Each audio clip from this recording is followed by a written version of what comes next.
Thanks for tuning in. You're watching Big Story with me, Avni Raja. Straight on to our big story today. Now, bus services between Goa and Karnataka have been suspended. This after tension prevailed in border regions following Goa Water Resources Minister's comments on Kannadigas. The minister was visiting the state of the Kalasa-Banduri Canal project when he allegedly used abusive words towards the people of Karnataka. Three states of Goa, Karnataka and Maharashtra have been in a dispute over the sharing of the water of Mahadayi for the last 30 years now. And this controversy over the Kalsa-Bandura Dam project across the river, through which Karnataka aims to divert water from the Mahadayi basin to the nearby basin on the Malaprabha river. But first, before we get into how badly have people been affected by the bus services and what exactly is happening on ground, let's listen in to the minister whose speech led to this tension. Karnataka सरकार एक गंदा राजकारण, ये कलसा भंडूरी project जहां हमारा मादई का अस्तित्व है, तो इसके ऊपर वो गंदा राजकारण खेल रहा है और जो प्रवाह गोवा की तरफ आ रहा था उसका डाइवर्जन करके वो कर्नाटक की तरफ उन्होंने मोड़ा है। ये हमने अपनी आंखों से देखा है, तो इससे मालूम होता है कि ये बिल्कुल गलत बात है और अदालत की तौहीन मानी जाएगी। All right, those are the comments there that you heard that actually led to all of this. Remember, this has been going on for quite some time. In fact, just 3 weeks ago, farmers were staging protests, and in this entire crossfire, the farmers are the ones who end up suffering the most. And 3 weeks back, the farmers staged a protest.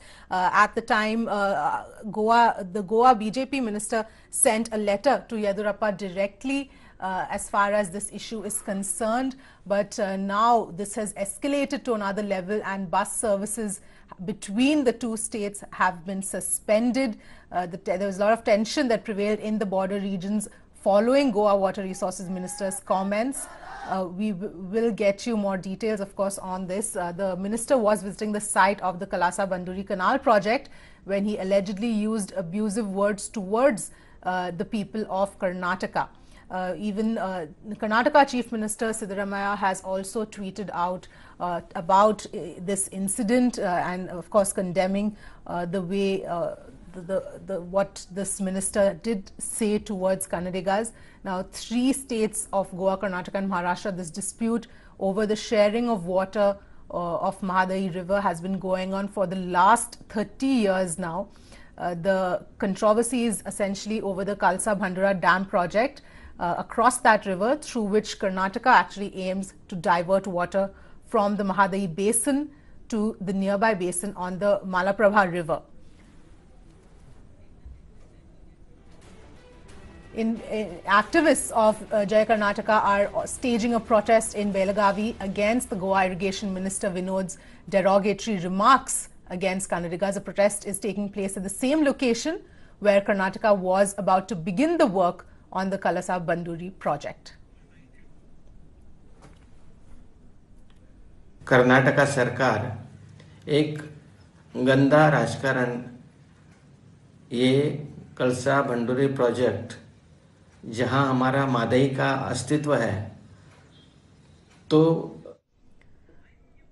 all right, let's go across to Shrija, who's joining us. Shrija, take us through what first, as far as the bus services are concerned, how many bus services have been stopped? What has been the impact of that on those traveling?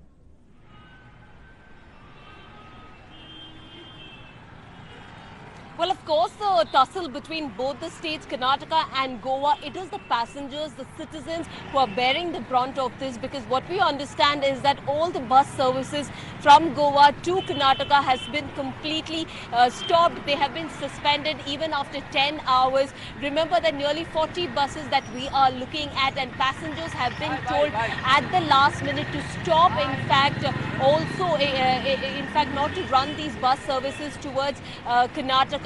And of course, right now what we are looking at is that the situation is pretty tense and volatile, and since they do not want to take any risks as far as this particular bus services are concerned, and that is why they have stopped right at the border, and no buses have been operating from Goa to Karnataka, because there are majority of buses, especially that fly from Goa to northern districts of Karnataka. We are also looking at Raichur, Karwar and Bagalkot. Now, these are some of the districts where we see a lot of people taking buses, especially from Goa to Karnataka. Now, the passengers have been told at the last minute to cancel the trip, owing to the volatile situation at the borders, both at Goa as well as Karnataka. And of course, we did see late in the afternoon how activists of Jai Karnataka, they were at that project site that we're talking about, is the Kalasa Banduri project. This is in Kanpur, this is Kanapur, this is in Belagavi district itself. And of course, the project that we're talking about is diverting nearly 7.65 TMC of water to drought hit areas. Clearly, things haven't really worked out as far as the farmers' demands are concerned, and that is what you're seeing at this point in time, where nearly the buses have been services have been completely shut down. Passengers are affected, and of course, just 2 days ago, we did of course see how the Goa Irrigation Minister Vinod, in fact, made a derogatory remark against Kannadigas, calling them as haramis, and of course, that has also created attention here in Karnataka as well, where leaders across all the party lines have asked him to apologize, and they have condemned this particular incident. Right. All right. Shreya, stay with us. Joining me on the phone line is Brijesh Kavlappa of the Congress. Thank you very much, Mr. Kavlappa, for joining us. First, your response, this entire issue has now escalated to another level. And of course, caught in the entire crossfire are both the farmers and now with these bus services being stopped, the citizens. No, I think it's an extraordinary thing that has happened, that a constitutional authority of representing one state speaks so derisively about the entire inhabitants of another state. It's a different matter that there is a water dispute interstate the two states. But constitutional authorities are not meant to speak so loosely or so cheaply about the entire inhabitants of the neighboring state. This is something which I think is totally unexpected and totally unprecedented. I don't think we've ever had an instance where the neighbors are all painted in the same brush and called illegitimate children and all that. Right. So this is something which is unprecedented. Right. So naturally the people's anger is very, very high. And, I must only tell you that as far as there was a similar instance sometime in 2001 when Congress minister had made a similar remark about the Gujarati people. And he was immediately dropped. But I don't see why either Prime Minister Narendra Modi is not intervening, nor is Manohar Parrikar intervening. So this is really, a very extremely serious situation. I think the first thing is that the minister must be dropped. And, this kind of protecting a minister after he has made such a statement is something which is, I think, totally against the spirit of federalism. True. Mr. Kavlappa, point taken in that, if these remarks have been made and all of that, but the fact is that as far as the people are concerned, it was promised to them that this issue will be resolved. But now with the governments changing time and time again, this issue has not, even 3 weeks back before all of this escalated, we saw protests that were being held. There have been promises made by both the BJP, by the Congress, as far as this issue is concerned, but nothing seems to be happening on ground. And now with this kind of a political turn that this is taking, how is this issue ever going to get resolved? But things will not be resolved unless the minister is dropped. I think that's as clear as black and white. The minister has to be dropped. A person who makes intemperate remarks, not just against one person, but against an entire state. Any state accept being called an illegitimate child is something which is totally unacceptable. You tell me, has there ever been a precedent like this? That you call the entire state as either rogues or thieves or anything like this. Is this acceptable in a civilized society? Is this acceptable in a federalism? Who's the head of the federal structure? The Prime Minister. Prime Minister has clearly abdicated his responsibility. He's not even bothered. And Goa is a state which is ruled by the BJP. And should they not take any action? Right, Mr. Kalappa, stay on the line with us. We've got S. Harish of the BJP joining us on the phone line as well. Thank you, Mr. Harish, for joining us. Your response first to this entire issue and how this entire issue has now escalated with respect to the water. Madam, first of all, we are asking for an unconditional apology from the Transport Minister, Mr. Vinod Palekar, to the people of Karnataka. First, he has to ask an apology from the people of Karnataka for his outbursts against the people of Karnataka. Second thing is, water sharing. And there is, we are in a democratic country, we are not in some dictator country, where some dictators dictate terms like African nations. Here we are in a democratic country. In the democratic setup, we have got a Supreme Court, we have got Parliament, we have got a Prime Minister of India, and each state has a Chief Minister. They should sit across the table and they should definitely try to resolve the issue instead of acting like this. This is my first reaction to that. Right. Mr. Kalappa, you just heard what Mr. Harish had to say, saying that they're demanding an unconditional apology, but of course you expect more from that before you even try and resolve this issue now. No, it's not. See, presently we're not speaking so much about water, because what had happened is Mr. Yediyurappa had made a promise. Right. And he had made a public promise that he was going to ensure that there would be uninterrupted water supply to the twin cities of Hubli and Dharwad. About 7.56 TMC would flow immediately, and he had taken some specific steps, and none of that, of course, yielded. In fact, Mr. Parikar has downright said that no question, this is not possible. So Mr. Yediyurappa, of course, is totally guilty of having broken a promise, a solemn promise he has made to the Karnataka people. But that is only one part of it. Now we are in the second part, where the minister concerned, who is also the Water Resources Minister, is the entire state of Karnataka are harami. This is acceptable. No, leave aside the water.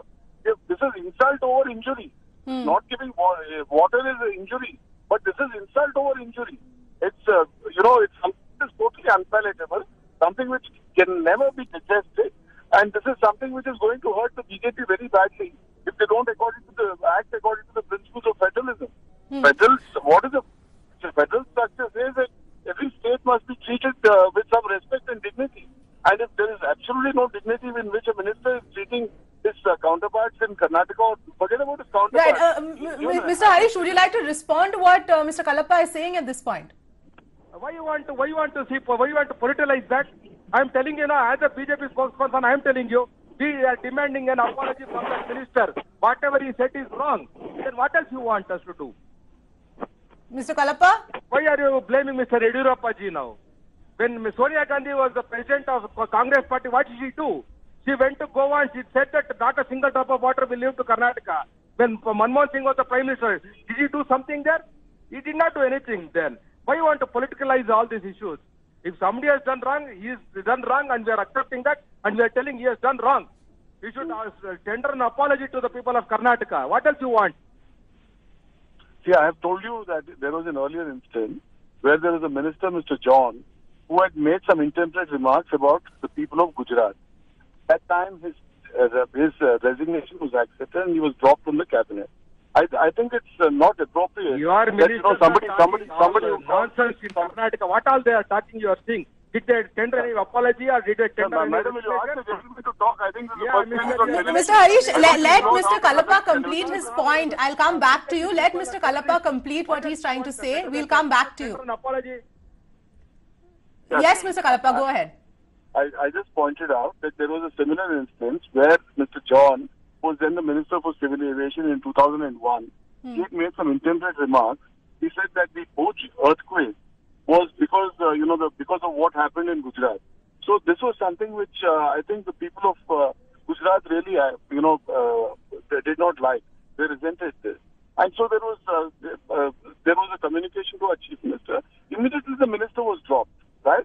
See, when you paint the entire state as haramis, that was a very minor remark actually as compared to this. Here, this remark is so strong and so potent that I don't think anybody will be accepted by an apology. You can't slap somebody and then say sorry. One second.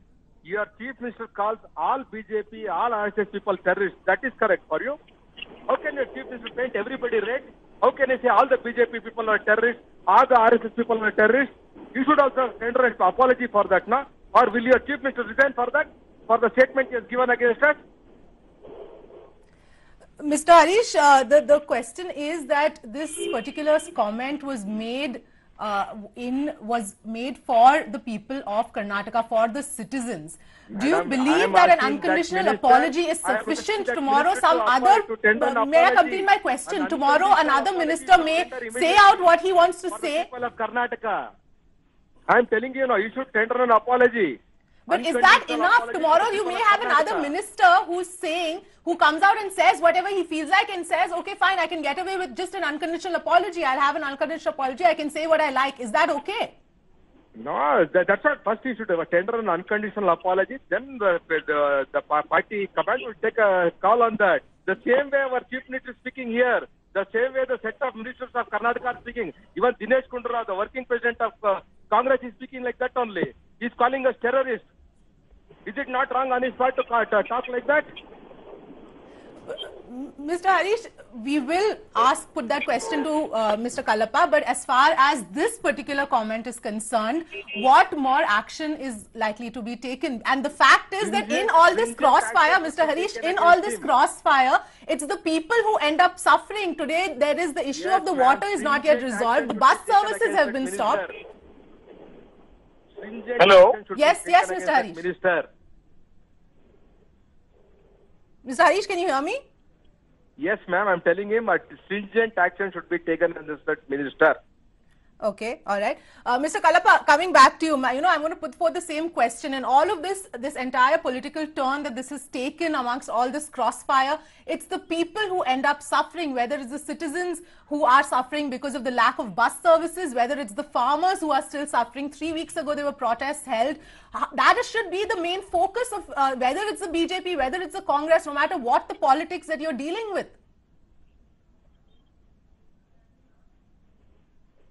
Mr. Kalappa, can you hear me? Hello? All right. I think we've lost the line. Mr. Hello, Kalappa, can you hear me? you. Yeah, I can hear you, yeah. Yes, my question to you, Mr. Kalappa, was that in this entire crossfire, this entire political turn that this has taken to another level, really, it's the citizens who end up getting caught in the crossfire, whether it's the people who are not able to travel because of the bus services being stopped, or it's the farmers who are already in such a bad shape in our country.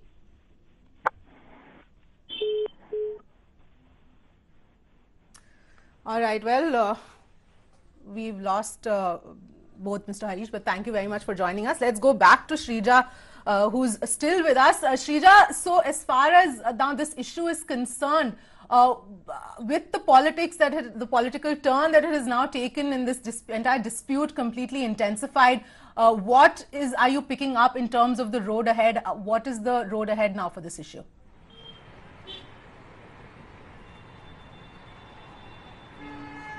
Well, as we just saw on the show, what we are seeing here at this point in time, both the party leaders of the BJP and the Congress, in fact, throwing allegations at each other. That's all that we are seeing. But by the end of the day, it is the farmers, it is the people who are in dire need of water. They are the ones who are suffering, because we are clearly not looking at a couple of year-old story, because this has been going on for nearly decades after. And it is very shocking to see that several governments have come and gone by, and several others, party leaders as well as chief ministers, have made promises, especially to Karnataka, the North Karnataka districts, targeting the farmers' community. And of course, that also can be called as appeasement politics or vote bank politics.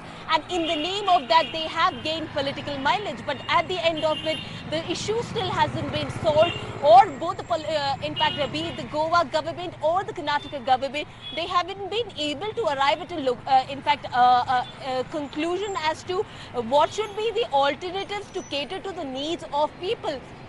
because all that Karnataka at this point in time that they're asking the Goa government is 7.56 of TMC of water, especially to 4 districts, North Karnataka districts that we're talking about is Dharwad, Gadag, Belagavi and Bagalkot. Now these are the severely drought hit areas, and of course for the last 2 decades that they have been suffering, and of course asking both the governments, like we said, like we pointed out, saying that several governments have come and gone by. Now it lies in the hands of the Congress government now to also talk about, because a couple of years ago Karnataka did of course put forth a plea before the tribunal which was formed only to solve this particular dispute after several negotiations with Goa failed, and even the tribunal in fact rejected the plea as far as Karnataka government and stood by Goa government. Now that gives an indication for the people over here as far as farmers are concerned, saying that the political parties or the leaders representing the parties haven't been really doing anything for them,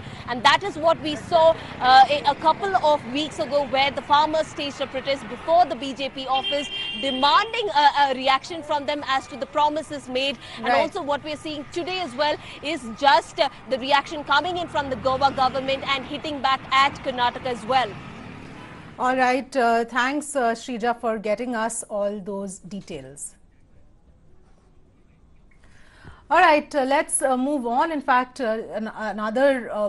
several instances of rape that have happened in the from the state of Haryana. Let's first tell you about the incident from Panipat, where a minor was first killed and then raped by her neighbors. The body of the minor girl was found yesterday by the police. The 2 accused have been arrested and they have in fact confessed to luring the girl to their house.